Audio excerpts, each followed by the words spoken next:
What is up, y'all? It's your girl Kayla, and we are back with yet another video.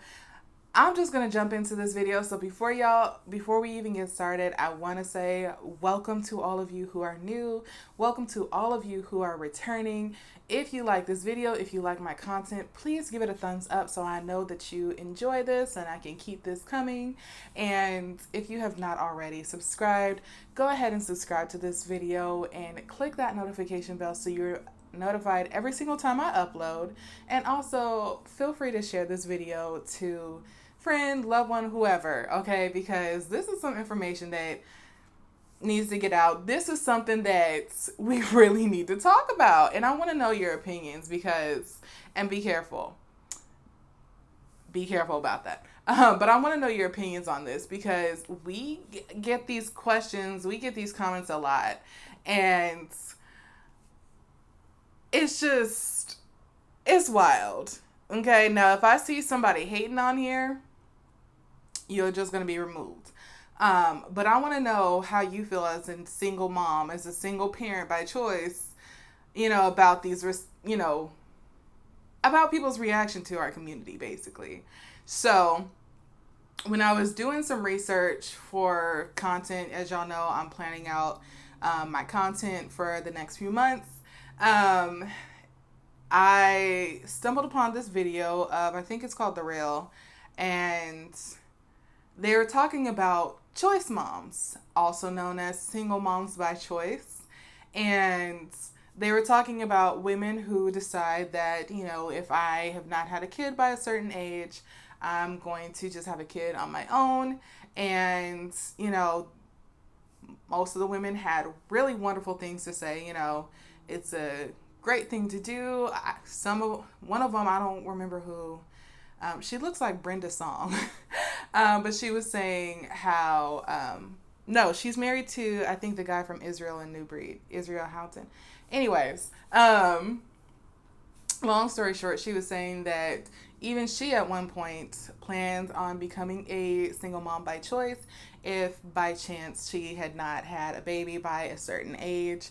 Another one was talking about how she had a friend who did IUI or she specifically said artificial insemination. So I'm not sure if she did IUI or IVF, but she got pregnant at 48 and, she had her own village around her and it worked out.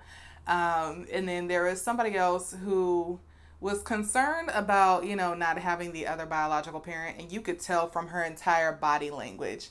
Like, there's more that I want to say, but I'm not going to say it because it's not politically correct and I'm going to get in trouble if I say it. So I'm not going to pick on her.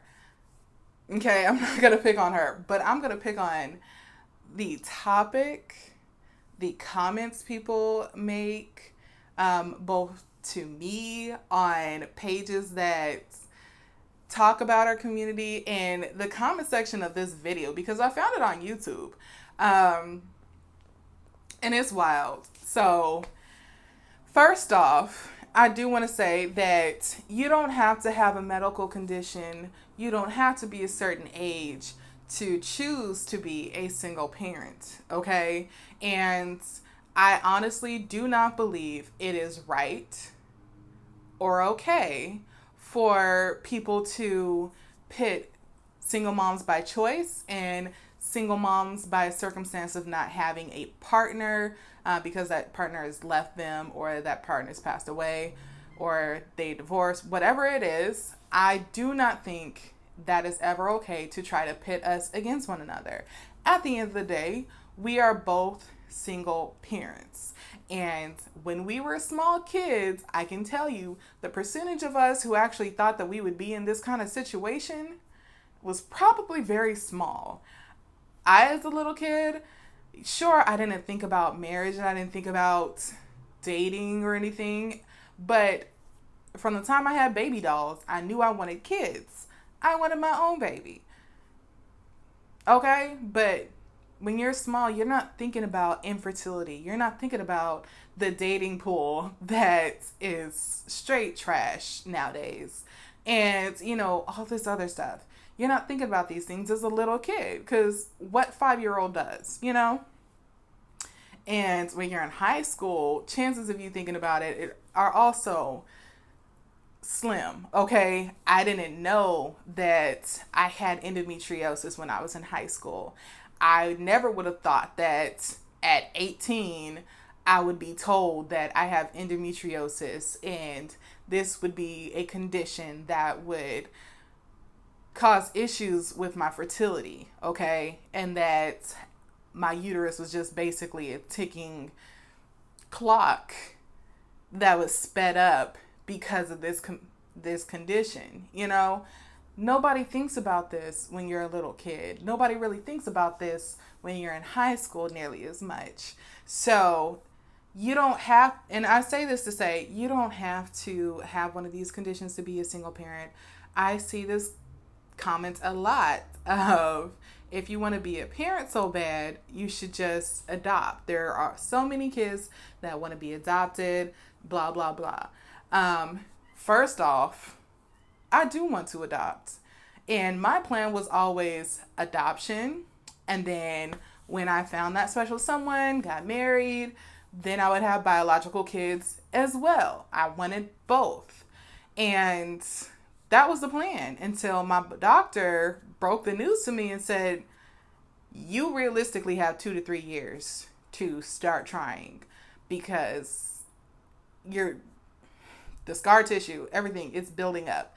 It's causing complications. So,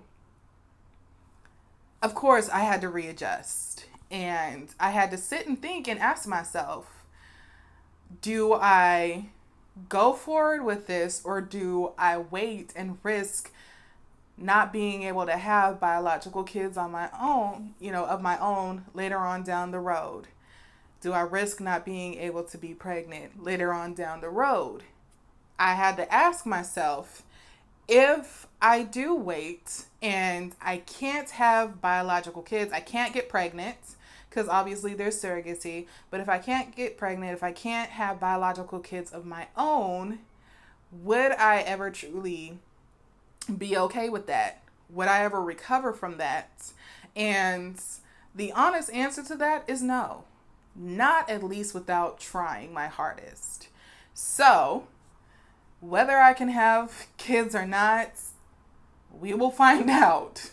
But I know for me, who I am, my sanity, my mental health, my emotional health, my life, I knew that if I did not at least try, because I've always wanted to have the full experience, I would never be okay. And so I took my time and I prayed on it. And the answer was yes. Okay, let's go ahead and we try for a baby now. Sure, I would love to be married, but the dating pool is absolute trash. I'm going to be real.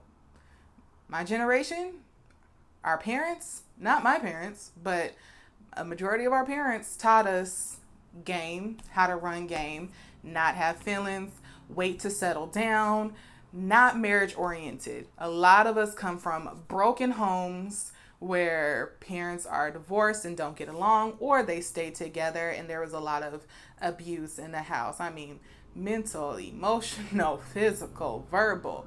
You see parents cheating on each other. You see all this negativity. And so a lot of people weren't teaching their kids to learn from their mistakes, to learn from their shortcomings. They're teaching them their mistakes. This is what happened to me, and this is how you run game. So it doesn't happen to you, or it does happen to you, whatever it is. So now when we go to date, which dating pool has always been trash, but when we go to date, if you're dating towards marriage, you're really looked at as putting pressure on people. Really, it's just, don't waste my time if you just want to casually date somebody, casually talk, and that's all you ever want to do. So that's my other thing. That's why, by now, I haven't found that person. Because everybody I meet, they just want to, get it on and get on. And I just don't have the time or patience for that. It's never been my cup of tea. So anyways, as for me, that's why I'm just taking a dating hiatus. I tried dating while TTC, and I'll make a whole other video for that because you probably will laugh. But that's my situation. Dating pool is trash, and my biological clock isn't going to let me wait until I'm 50 or 60 when, my dating pool decides that now it's time to settle down. Okay. So that's me. But there are other people who just know that they want a family, but they don't know if they want a partner. And so they choose the SMBC route. There are other people who, have fertility issues. Or maybe they're just like, I want the family now. I don't want to wait for a partner. I feel like I just said that. Or, I never want a partner, but I want kids. Because there are some people who want kids, but maybe they're really just not attracted to other human beings in a romantic way. And they don't feel that need. Whatever it is, there are millions of reasons why somebody chooses to be a single mom. And you don't have to be upper in age to choose it. So I just want to set that clear right now, okay? Personally, I think, and this is not to, bash the other single mom types. Personally, I think when you're in my situation where I've had a few years to prepare for this, I know this is coming, then it makes things not easier, but it helps significantly. I was able to focus on paying down my debt, so I only have student loans and a car note. I was able to focus on rearranging my income and building up my savings and making sure I have what I need before trying to get pregnant. Unlike somebody who finds out they're pregnant because they weren't necessarily aiming to get pregnant, and now it's like, dang, I got less than 9 months to prepare. There is a benefit to being a SMBC where you're doing the pre-planning versus, the other single mom, where you're thinking you're building a future with somebody and it doesn't work out and you have all this last minute adjustments. If things don't work out, you may even have a grieving process where you're mourning, where you're trying to heal from the heartbreak of that failed relationship, and those are things that I just don't want to deal with because I feel like it'll increase my chances of having some sort of depression during or after my pregnancy. And I refuse to live the happiest time of my life in a depression. I refuse to have that just stolen from me in any chance. So that's probably the only benefit that I can really see of being a single mom by choice. And then there's obviously other parents who, they have their kids, they stay together, woo-de-woo. So there's that. But I want to get into the questions, the answers that I saw, the comments that I saw. First off, because I do get this a lot, yes, it is expensive to become an SMBC. Okay, you have to pay for the sperm. You have to pay for the prenatal exams, the hysterosalpingogram, the physical, whatever it is that you need to do that your reproductive endocrinologist or midwife has you doing, you need to budget for that because it's not cheap. My hysterosalpingogram by itself, because it's not covered by insurance, it was $650.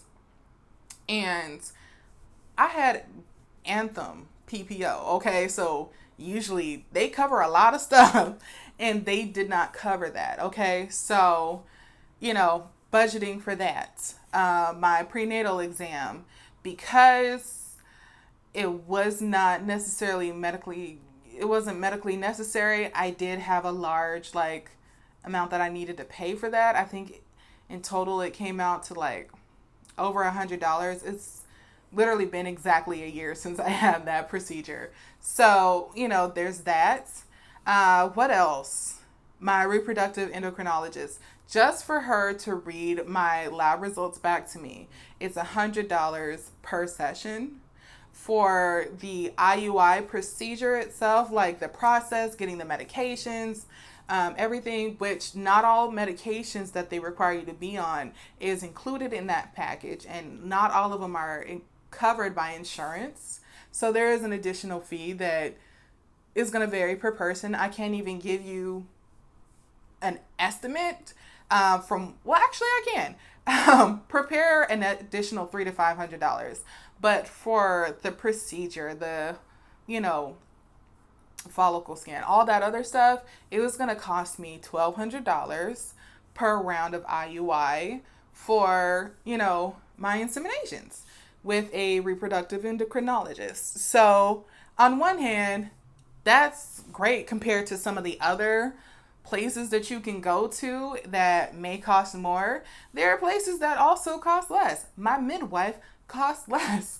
I think hers was somewhere around like $350 per IUI, and that's just for her to come and push the syringe in. She'll charge an additional $175 to do a second IUI in the same period, so like 2 days later, and just push the syringe in. So I did not request her services for that because I was feeling really self-conscious. I'm not even going to front, and very emotional to the point where I was crying because I felt so alone. So I did not have her do my IUI. If you can put in a tampon, you can do an IUI. There's more steps to that. I'll link it down below. But basically, you can do an IUI, okay, y'all? It's not hard at all. So I just opted to do it myself, and two of my friends, I have 3 friends, 3 best friends. 2 of them, they just stayed on FaceTime with me for it, and it was really special. So yeah, that's what worked for me, and I felt comfort, not as alone, not as scared, doing it all. So, and that'll always be special, So going back, that's just how much it cost me for my insemination for a reproductive endocrinologist. So somebody was saying, oh, it's expensive. It's going to cost around $20,000, on average. And you know what? That's right. On average, for me, per cycle, it was going to cost, $1,200 plus, additional $300 to $500. So that's somewhere around $1,800. And then Sperm Bank, I was going with California Cryobank. They are $995 per sperm vial, if I'm remembering correctly.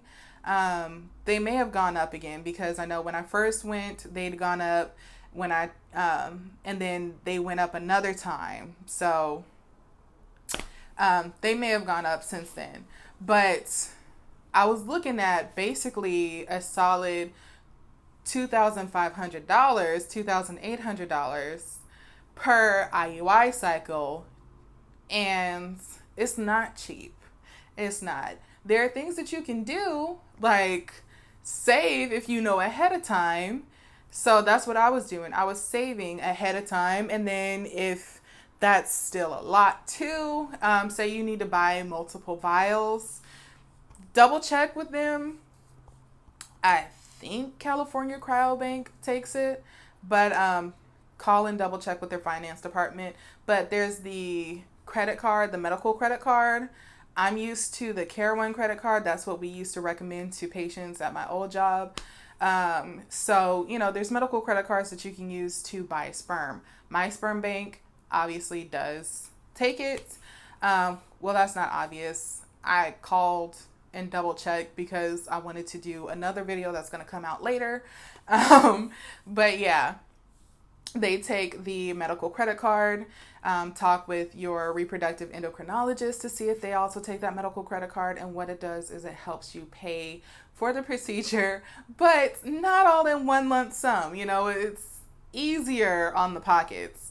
Interest, I believe, really just depends on the credit card and your credit rating. So definitely, look at that. So yeah, somebody said, it's expensive, but what got me is in the comments, somebody said that it's only for rich people and that they need to check their privilege because poor people can't afford to do it. I'm going to be honest with you. For me, each of my cycles is, with me doing the IUI, I do save some money. So basically for each of my cycles, I'm only paying for my sperm. That's the only cost that I have.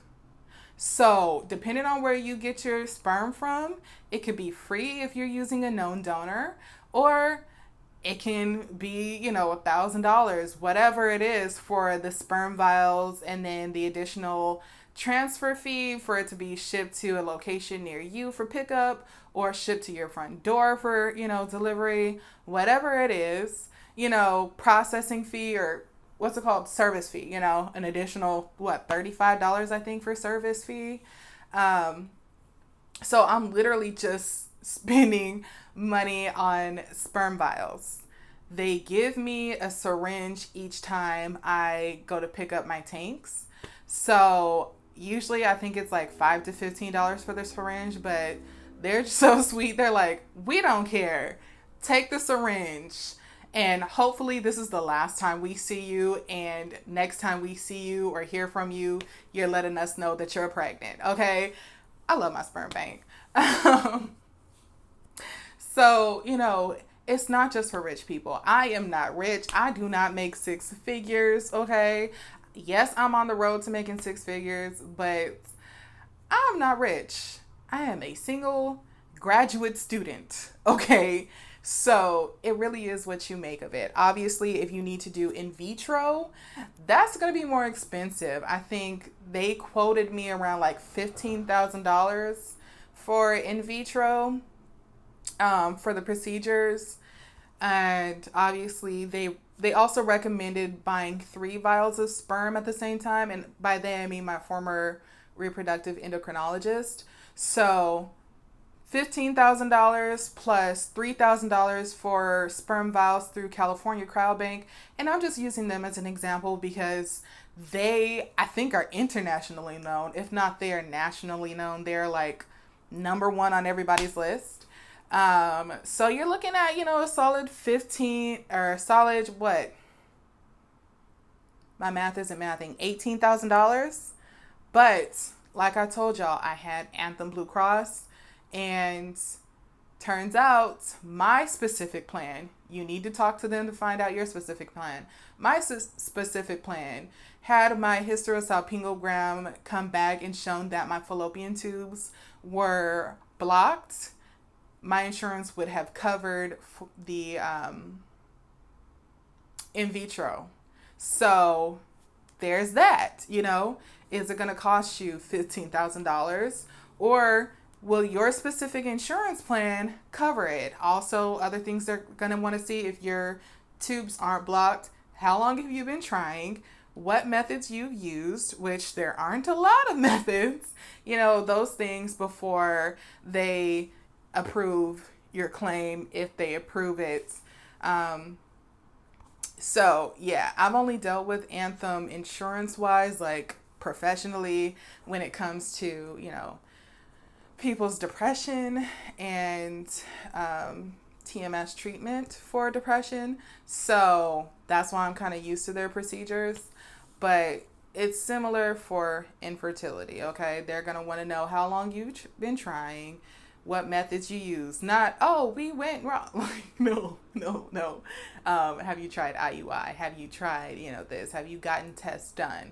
They're going to want to know that. So yeah, y'all, it can be expensive, but if you are blessed like me, then you may not need to start out with in vitro First off, you may be able to even get away with doing home inseminations. Obviously, if you don't have a regular period, you're going to need to go to a reproductive endocrinologist. If you have PCOS, you'll also want to go to a reproductive endocrinologist. There's just so many things that go into it. But I want to clarify, because I see this comment a lot, it's not just for rich people. It just takes money and time and being strategic. Me, I have an extra job just so I can afford, the extra income and build up my savings account, so I have a decent amount of money for when I have the baby. It's work. It's not easy, but I've had 3 years at this point to prepare for everything, or 2.5 years at this point to prepare for everything. So that's why.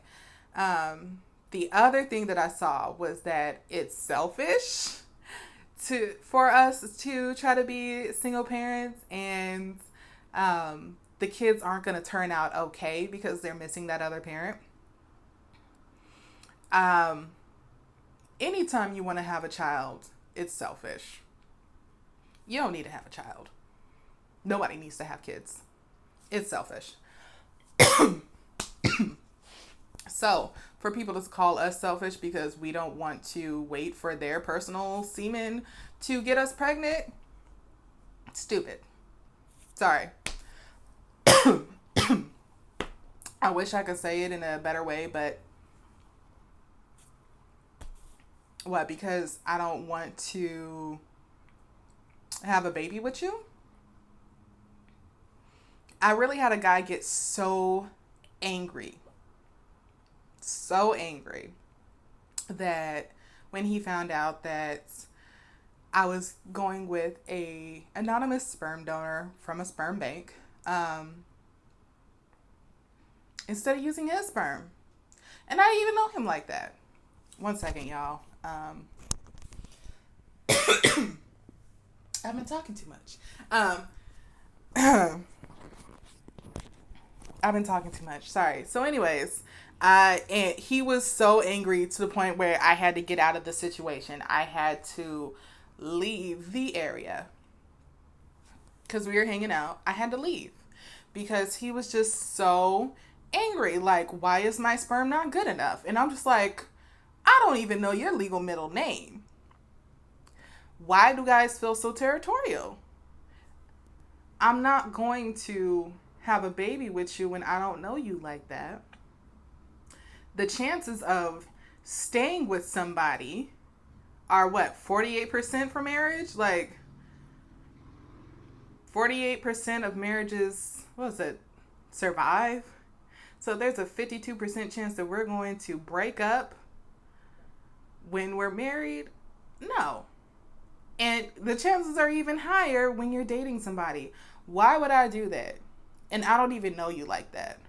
And he's not the only guy that's gotten offended and gotten angry over the idea of me using a sperm donor that is not them. If y'all are OGs, y'all remember there was one day where somebody came in and had this long rant. Obviously, as soon as I got that notification and I saw what was going on, deleted.